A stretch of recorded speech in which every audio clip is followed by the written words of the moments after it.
Backs here. First off, with the notable running backs on the bye, the 4 powerhouse teams we mentioned at the top of the show. So this obviously includes Devon Achane, who's working his way back from IR. Raheem Mostert, a really, really big one. Kyren Williams, DeAndre Swift, Isaiah Pacheco, and Darrell Henderson Jr. So just like wide receivers here, Matthew, plenty of powerhouse names are missing. Yeah, and by the way, it's worth I'd be shocked if Achane was available in any leagues, but it's worth seeing if Kyren Williams has been dropped again, or just seeing. One thing I like to do if I don't have especially in leagues where it's waiver wire, like if I'm like, because I'm pretty high up in most of my leagues, and so I'll put a couple of waiver claims in, like, if this guy gets to me. Brag, by the way. I'm literally in third place in almost every. Okay. I'm first through third, and almost. Pete, show the standings of our league, of our show league. He definitely. What do you mean we did not delete that league? No, we deleted Pete? the league. No, absolutely. Put it up. Bring it up. Bring it up right now. this. Here we. I am in 17 leagues, and I'm first, second, or third in 16 of them. I'm just telling you right now. My team is 6-3 There you go. in our league. Look at this. Look at this. So that's my first place team right here in our show league, our 12-team Superflex My league. team is second. My Live team's at awful. noon on the cock. And look who's third place, by the way. And my team is third. Connor Wow, Rogers we're is fantasy. That actually is very funny that all 3 of us are on the podium in the show. Unbelievable. That's what I wanted to, They I say wanted the to point talent out. aren't clever usually. Yeah, exactly. Yes, they say we're What's just going great on with our faces. producers? What's going on with our producers and our researcher? Very I'm just salty saying, like, right now, look too. at that. I built my team around Steelers, and I'm in second place. The dumb, good-looking talent, first, second, and third. Look at us. Anyway, that's Jake me. Live Ferguson at noon is on the carrying cock my is team. first. Can't guard Mike's Vegemite is Jay, and of course, Fantasy Life commenter Connor Rogers there at 6-3, also tied for second, but ultimately in third place based on points. Yeah. So anyway, I wanted to both humble brag for myself, but also more well done. importantly, I actually I really wanted to appreciate throw it. all the producers under the bus there because it's just like seriously, guys. I didn't realize that we were second. Well, hopefully even the producers that are not working on the show today are watching, because it's clear that maybe some of them need some help. And let's jump into the first running back here in Khalil Herbert, who is listed as a full practice. No, hang on. Here's what I was going to say. There's a point of bragging. There was actually a point. Hang on one second. The point was this, in all seriousness, is that like if you're in like first, second, or third spot like me, Jay, or Connor are in our show league, what I like to do is like put in a bid for Tank Dell or Keith Mitchell. We're getting to like 1 or 2 people that you're like, but I won't put in like 8 bids for like just whatevers, because I'll feel pretty good about it. And then like, let me see who gets dropped. And now I'm in first waiver claim for when the waivers come up the next day, because somebody might drop Kyren Williams, or Devon Achane because they're just desperate for a roster spot and like this guy ain't gonna play, or a good defense, or somebody that like often when you get into these bad bye weeks, people have to make tough choices, and so when I like to wait. Somebody dropped. I'm making it up here, but somebody dropped Kyren Williams because they're on a bye and he's been hurt. Okay. Now I've got the number 1 waiver claim because I didn't go through the thing because I knew I wasn't going to get Keaton Mitchell or Tank Dell or whoever the hot guys are that particular week. And so now I can go grab Kyren Williams, and great, now I've got a starting running back when he comes back next week, because the expectation here is that Williams and Achane will both be back with their teams when they come back from the bye.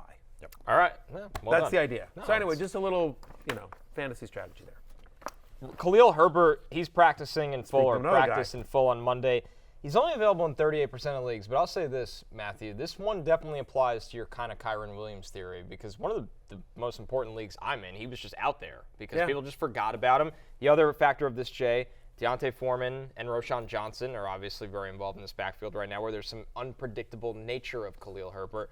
But if he's out there in one of your leagues right now, one of the more intriguing potential ads, even if the availability rate is low. Yeah, and I think what people forget as well is that the last time we saw Justin Fields healthy and quarterbacking this offense, they scored 40 against the Commanders. The week before that, they scored 28. Now it's against the Broncos and the Commanders, so you have to mitigate that a little bit. But at the same time, I think this has the potential to be a good offense going forward. This team, for whatever reason, seems to be taking the second half of the season seriously, trading for Montez Sweat. I think this is going to be a real team going forward. And with Fields back ASAP, I think that the running back, who is number 1 in the Bears offense, will have value, and that's probably going to be Khalil Herbert. It's the Thursday night game, so just be aware they're playing Carolina, but the Panthers are a bottom 10 run defense. Somebody is likely going to have a good game on Thursday night. The question is, we just don't know. It might be Khalil Herbert, who, to your point, was the starter when he was out. But on the other hand, while he's been out, Deontay Foreman, who was a healthy scratch in like 4 of the first 5 games of the season, Deontay Foreman has run well. Roshan Johnson at the beginning of the year, it was Khalil Herbert and Roshan Johnson. It felt like he was starting to make his move to become the starting running back. But then Roshan Johnson has 13 total touches over the last 2 weeks. We thought it was going to be more of a split between him and Foreman in this past game, and it was all Foreman last week against the Saints. And by the way, in a tough matchup against New Orleans, Deontay Foreman ran well. I mean, again, he ran well against the Chargers, and and he's played well since he's gotten the opportunity. So I honestly have no idea. Hopefully we get news like sort of today or tomorrow about sort of how this running back room is shaking out. But we've seen that the running back for the Bears, especially with Fields under center, can be productive. And so it's worth taking a shot on one of these guys. And Herbert, to me, is the top of that just because, again, we haven't seen anything that makes him lose his job other than the fact that he got hurt. And so he's been there the longest with this coaching staff. He's available in almost 40% of leagues. One of the biggest new names to the waiver wire list is Ravens running back Keaton Mitchell, the rookie out of Eastern Carolina. Absolute blazing speed. He's got Shout out the to Browns. Michael Smith. Michael Smith has been on this one for a long time. A true dynasty junkie, Michael Yeah, Smith. That's what I appreciate It's been a running joke on Fantasy Football pregame Sunday mornings because Michael keeps wanting to talk about Keaton Mitchell. And we're like, he's not active, dude. He's not playing today. He's like, I don't care. I picked him up 2 weeks ago. But credit to, I want to give a shout out to and some love to Michael Smith, who definitely was the first guy I heard like on TV or on a national level bring up Keaton Mitchell. It was many times ago. We have talked about him, like could he get on the field and use that blazing speed, which was always on display at East Carolina. He ran a 4.37 40 at the NFL Combine as well. He led FBS last season in runs of 10 yards or more. Right? He had 54 different runs of 10 yards or more. So the speed is Devon Achane-esque. Oh, yeah. Like that's the kind of guy he has the potential to be. Now, I can talk about a couple of things. 6 of his 9 rushes last week, gained 6 or more yards. He had 4 touches in the first. So most people would be like, it came when, Tyler Huntley was in at quarterback. They were killing him. In a game in which the Ravens killed the Seahawks, he still got the least touches of any of the 3 running backs. You saw it there on your screen. Justice Hill and Gus Edwards both got more touches. But he did have 4 touches in the first half, which was the same as Gus Edwards and Justice Hill. Right? He's got big playability. He showed that. The fact that he was playing with the first-team starters and starting to get some run, and I know this is somebody that they like a lot, and I think they really like Gus Edwards and what he brings, but cliches are cliches for a reason because they're true. I do think there's some sort of a thunder and lightning thing here with these 2 guys, and I could certainly see Keaton Mitchell replace Justice Hill in this Ravens lineup and it'd be, Gus Edwards between the tackles and trying to get Keaton Mitchell into space. Yeah, I think he's probably just too good to become an afterthought on this Ravens team with what he flashed. And the other thing, too, is that the Ravens are just destroying everyone at the moment. They might just be the best team in the NFL. And if that is the case, then they're going to have a lot of game scripts where they are leading and they can lean on Mitchell. So, I mean, it's awkward that Justice Hill is still just also there in the mix. He got 13 carries. From a fantasy perspective, that's annoying. Gus Edwards is probably still the safest option in that backfield and the most likely to score a touchdown on a given week. But I think Mitchell is an interesting fly. Look, he played on just 17% of the offensive snaps, and 82% of his fantasy points came in the second half. A lot came on that one big run, which was against sort of the backups, with the backups on the Ravens as well. But I just think the upside of his potential makes him worthy. Like, this is why, assuming Khalil Herbert is out of your league, is rostered in your league, Keaton Mitchell's my number 1 guy. And I think 20, 25, even 30% of your fab at this point of the season is worth the upside. Understand it's a risk-reward proposition because it could be a 3-headed committee, and we haven't actually seen Lamar Jackson run that much the last couple of weeks. They could get back to that. But I do think, yes, I just think that speed just explodes off the screen. And for an offense that really feels like it's finding its groove here, to Jay's point, I just think he's too good to keep on the bench. And I think Todd Monken sits there and goes like, okay, great, you're fully healthy. Now we've seen what you can do. Let's give you more. I was shocked when he didn't get drafted, honestly. I thought he was somebody that could easily go in the 4th round, as late the 5th round. He's small, but he's fast. And we see guys like this all the time now come into the league and find a role. They don't have to be a lead back, but they can find a role. He's breaking tackles as well, which is good. Yeah. I mean, again, sort of smaller guys. Kenneth Gainwell's another guy who was like a small. Different players obviously, but again, Kenneth Gainwell's also another like small guy that they use.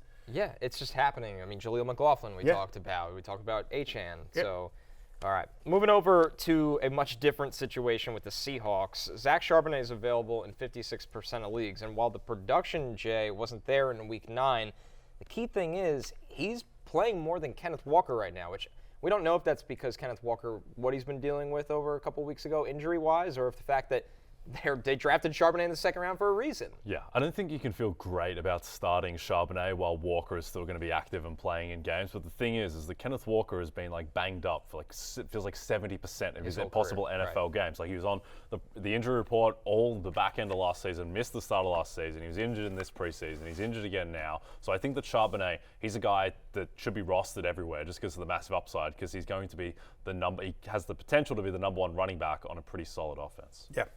I would agree with that, and I mean Pete Carroll's been sort of talking him up. I want to give a shout out. There's a great Twitter follow this guy called Coach Speak Index, and he records basically every coach's press conference, and he's tracked like how honest and not honest certain coaches are. And anyway, but he's been talking up Charbonnet. We know about the talent as well.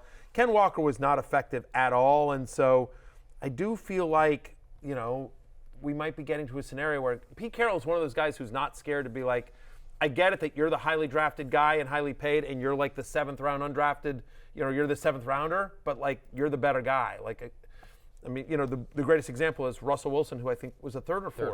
Third round pick. They signed Matt Flynn to this massive contract in the offseason, and Russell Wilson's supposed to be like the 3rd string quarterback that year. But he outplayed everyone in preseason, and Pete was like, screw it. I know we're paying all this money to Matt Flynn, but Russ is the better quarterback. We're going to start him. And so we've seen that play out throughout his time in Seattle. You could certainly see Zach Charbonnet overtake Kenneth Walker in a significant way. Again, he's outsnapped KW3 each of the last 2 games. Another one here as we get into desperation territory because of the buys. Texans running back Devin Motor Singletary against the Bengals. He's available in 50% of leagues. They got the Bengals, the Cardinals, Jacksonville, and Denver coming up. And he's got enough work. I mean, he's coming off a week where he had 13 carries. This is oddly turned into a weird split backfield in Houston where the run game just is kind of irrelevant for the most part for this team. It really is, but Dameon Pierce was out of this game, and Singletary didn't do much to distinguish himself. On the other hand, like Tampa Bay does have a good run defense and a bad secondary, and so the Texans attacked the Buccaneers the way you should attack the Buccaneers, which is through the air, and they were obviously successful. Great win for Houston. Cincinnati's given up 4.5 yards per carry to running backs. That's 7th highest in the NFL, and so the Bills certainly moved the ball against Cincinnati. I mean, feels like maybe this is Dalton Schultz week because, they really struggle against tight ends as well. But 3 straight games with 12 or more touches. He qualifies at running back. Again, you run out of good stuff to say about Devin Singletary here. But again, you could very easily have the Miami running backs, DeAndre Swift and Isaiah Pacheco based on draft. Like all those guys are very, and so you're just sitting here going like, I need a running back. I need a running back. Might get you 8 points. Huh? Might get you 8 points. Might get you 8 points. He's a desperation flex. Yeah. Where hopefully you're using a wide receiver, but whatever. A situation not too far off from that. Jay, Commanders running back Antonio Gibson against those Seahawks at 55% available. He is coming off a week where he had a season-high 11 touches, and if you're in PPR, Gibson is a guy that can quietly get you 4 or 5 catches. Yeah, kind of budding member of the Alvin Kamara Ponzi scheme for PPR. Antonio Gibson gives you that very high lower floor level. with the receptions. It's been such a weird year for the Commanders' backfield, Matthew, between Brian Robinson's usage and what's happened over the course of the season. But I do think Antonio Gibson, again, he's a guy that if you are in need of a flex guy who can get you maybe 8 points, then he's not a bad option. It feels like, and you mentioned the Commanders are on the road at Seattle, and given how bad the defense is in Washington, and the fact, they got rid of Chase Young and Montez Sweat. So, I mean, like a bad defense got worse with the trade of those 2 players. I feel like the easiest bet in the NFL these days is the over on whatever Sam Howell's pass attempt prop is. I mean, they're just throwing because A, they have to, and Bieniemy wants to be aggressive, and because their defense is bad. And so when they're throwing more often than not, Gibson's starting to work his way back. Like he was sort of this forgotten guy. Early in the season, they were using Robinson quite a bit, but as the team has gotten worse and the defense hasn't played up to his potential, Gibson, who had 11 touches last week, which is season high, has had back-to-back games with five or more receptions. He's more of a floor play than an upside play to me, and I think he's only usable in 12-team or deeper PPR leagues. That's why he's fifth on this list. But again, this is a week where you're probably not getting to be picky, and so he's another guy that qualifies at running back. Let's take a look at some stash targets from Barry here going into Week 10. We got Vikings running back Ty Chandler. He's available in almost every league. Leonard Fournette. Plenty of people out there stashing Lenny, hoping for the call up to the Bills' main roster. Rico Dowdle, Tank Bigsby, and then Travion Williams. Simply, guys, because if Joe Mixon never gets hurt, that's where we think the volume would go. Yeah, I mean, Travion Williams got a couple of snaps against the Bills on Sunday night, and, Mixon gets such a massive workload, especially when they're getting close, that Williams would be interesting. Same with ETN. If anything happens to ETN, Tank Bigsby, our second Tank mention of the show, he would be there. Dowdle's obviously the backup to Tony Pollard. These are all guys that we feel like if something happened to the starter in front of them, we feel like these would clearly be the guy. Fournette could carve out a role. James Cook has been ineffective. They just haven't been able to run the ball, so maybe they get something out of Uncle Lenny. And then Ty Chandler there at the top of your list. Cam Akers, unfortunately, if you missed it yesterday or missed the news, he's out for the year with an Achilles injury. Not the same Achilles. No, I mean, it's brutal. It's a different. But Ty Chandler, I feels like, doesn't feel like they have a ton of confidence in Alexander Mattison. So Ty Chandler, next guy up, he might already start to see some work as soon as this week. To recap your waiver targets, number 1, Keaton Mitchell, out there 95% of leagues, followed by Tajay Spears. Of course, we do this every week, so we have to spend a lot of time on Tajay Spears, Zach Charbonnet, Devin Singletary, and Antonio Gibson. We've talked about Tajay Spears so much, you don't need us to repeat it, but just we will, though, if he's still on your league, that's where we have him ranked. All right. Hey, it's Matthew Berry from NBCSports.com and RotoWorld.com, and I want to thank you so much for watching whatever it is you just watched, or if nothing else, being too lazy to click out of the autoplay after this video started, after whatever it is you actually wanted to watch finished. But now that you're here, I'd like to take a moment here to ask you respectfully now, okay? I'm asking you respectfully to subscribe to the NFL on NBC YouTube channel. You'll get the latest RotoWorld fantasy news headlines, all sorts of great shows, including my own Fantasy Football Happy Hour. So go subscribe now. Again, I'm asking respectfully.